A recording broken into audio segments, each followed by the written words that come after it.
Hello and welcome to KennyRoy.com. I'm Kenny Roy and this is the Ask Video Mail for the week of December 3rd, 2012. My goodness, are we here already?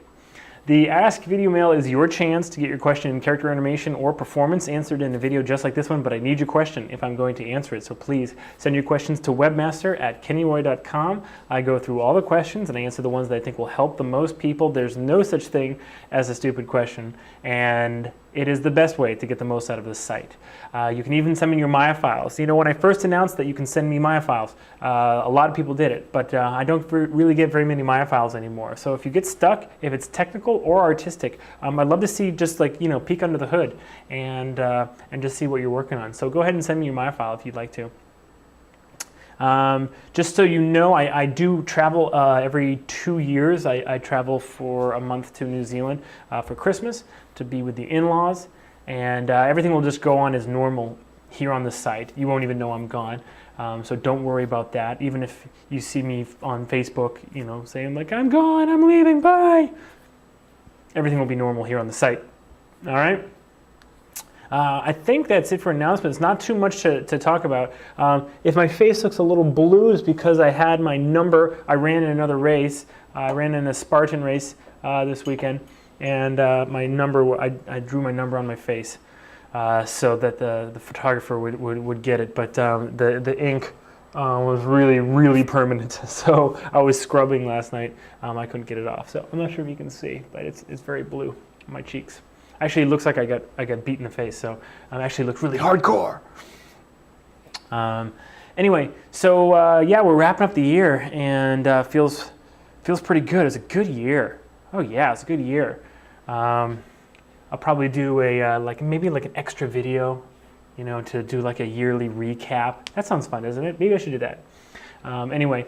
I can't thank you enough for being a part of the site. Obviously, the site is nothing without you guys, you members. If you've never sent an Ask Video Mail question in, please do. Just send one in and just see what happens. I might pick yours to be in the video. So that would be really fantastic, especially if you're on a trial. I mean, come on, it's the best way to get the most out of the site. If you're paying, if you're on trial, I mean, imagine how much value that is.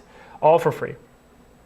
I think that's it for announcements. So let's get into the question. I had to think really long about this one, and so take a look, and maybe you'll see why.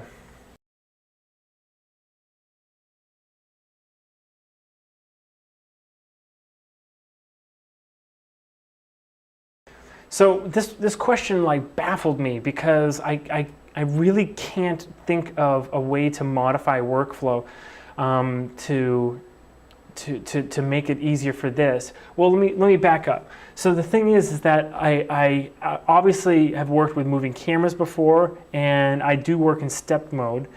So I was just looking over my work, and I was just thinking to myself, like, why is this escaping me right now? Why is this kind of like so difficult? And I think that what's so difficult about like trying to think of how to adjust workflow for this is because every shot has that like je ne sais quoi. It has that little uniqueness to it that has all the difference. That makes all the difference in terms of like if you're going to be able to watch it or not. I emailed the animator who asked this back, and I said, is it just because it's too jumpy? And basically the animator said, yeah, it feels jittery. If you have a moving camera but stepped characters, everything feels too jittery. And he said, at least to my eyes. So that kind of sparked it for me. I don't always know exactly what comes from experience or not, because you know I've seen a lot of animation and I've worked on a few things, so it doesn't always immediately leap to mind what I know from experience and what I can like explicitly teach and give to you. So I would say half of the answer to this question is that as you do more and more animation, your mind fills in a lot. So I've talked a lot about how when you're doing stepped mode, how you have to decide what your keys represent, okay? And this goes very hand in hand with the question that was asked just now. This issue of knowing what a stepped key represents.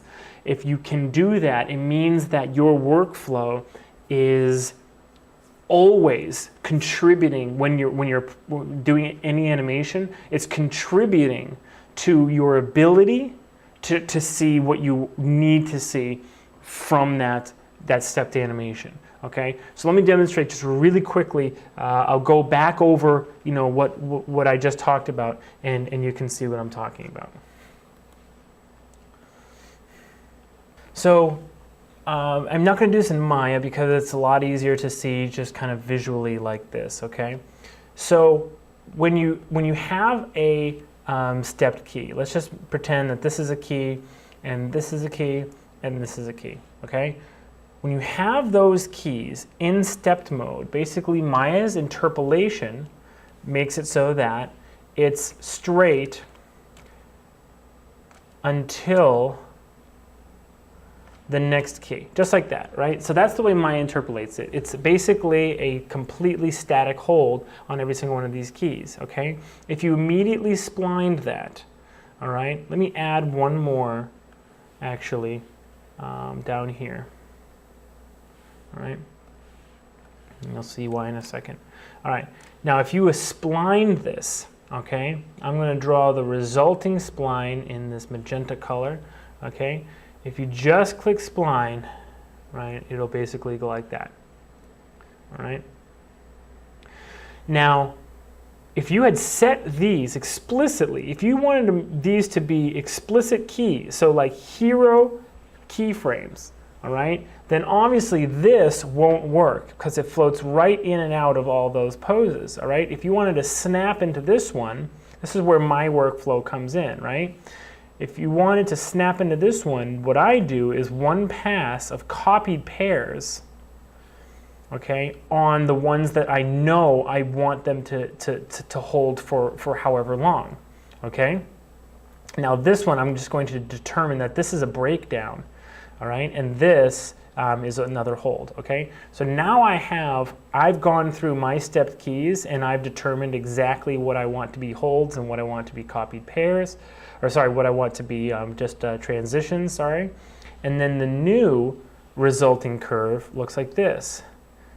So I snap up to here, and then this one is actually just goes right through it, right? Probably something like that. With a little bit of, I get some overshoot for free, like right here. This was supposed to be a transition, so it goes into and out of that keyframe, and then probably some overshoot for free as well, depending if I'm using auto tangent or not. It will give me that result. So this is a way, so that copied pair workflow that I have is a way to predict my results. How that ties into this question is that if I know exactly what my stepped key represents, then I can see, with experience, I can see a lot more accurately what the result is going to be of that stepped key, okay? So if you, on every single jump, you always do, no matter what, you always do a key pose at the apex, at the very top of that jump. Then if you have a moving camera that's going through screen and you have a character in step mode that's like kind of like being left behind, and then all of a sudden he pops up to where he is and he's up like this, well then you know, wait, that's at the top of the jump. So your brain can more easily fill in the blanks for that section, okay? And that's a good one to start practicing, because humans have really, really good it's like hardwired into our brain, the ability to see arcs, especially in air. Something about it. You can do pretty much, I mean, you'd have to try really hard to do a stepped mode pass on a bouncing ball that wouldn't, in just a rudimentary and fundamental way, be able to be made sense in the audience's mind. You'd be hard pressed to do one that couldn't be at least like made a little bit of sense. Why? Here's why. Okay, so if you have a key here and here and here and here, then the audience is just going to assume, oh, we didn't see the top. So in our mind, we're going to draw through that top pose and assume we didn't see it, right? Okay. So if you have, you can basically, the point of this is you can almost draw a parabola through any any manner of dots, right? So this one would be something like this. If they're really close together like this, it's a little bit more broken, but the mind will try to connect it, and it will point out this pose as the broken one, as the broken pose, right? So this is when we get off. But like pretty much you can hack it, and I sometimes do. I sometimes hack together when I'm just really trying to get very gross posing.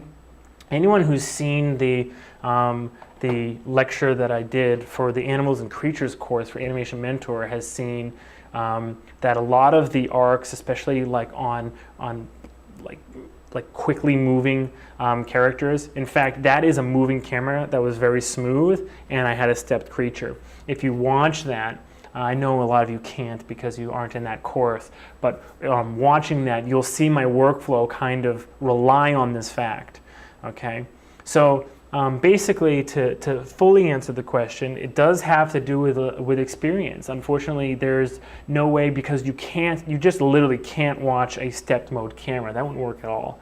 All right, but what will help you and speed you along, if you want to get better at being able to see your final animation in that weird jittery stepped mode, if you want to come through more, if you want it to be kind of like reaching out and speaking to you through the stepped keys more and quicker, then the best way to do that is to very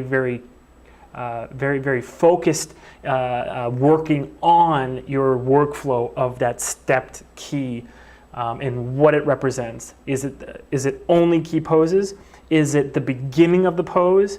Is it where you want to start doing your transition? So is it basically where that overlap is going to start, or is it the very end? Is it that very like finish of that transition? There's a lot of choices you have for what that step key is going to represent, and why most of you guys have stepped animation that doesn't turn out like you think it's going to when you watch it once you hit spline, is because your eye is doing everything it can to make it look, it's filling in the blanks, it's doing everything it can to make it look like the smooth animation that you want it to be, when in fact you haven't made those explicit choices. You haven't really nailed down what a stepped key actually represents. So you will see immediately, I promise immediately, if you start really focusing on what a stepped key is, that like a moving camera, it won't faze you at all. Just the mere fact that there is some smooth movement in the beginning of the scene, and you have a jittery character acting through camera, it won't make a difference to you. Okay, so yeah, good luck with that. Please tell me how it goes, and I like getting feedback, and if you think that this has helped you out a lot, I'd love to hear about that. But please, obviously, the Ask Video Mails are based on your questions, so send more questions in, and just like this one, because this is great. Made me think a lot. I had to think about it, and I really enjoyed doing these. So I hope you enjoy watching them as well. Send your questions to webmaster@kennyroy.com. There's no such thing as a stupid question. Believe me, if there was, I've asked them all, if there was. And I'm having a lot of fun. I hope you are too. Here we are in December. The year is almost over. Let's finish strong. What do you say? Okay? Good luck with your animation. And as always, rock on.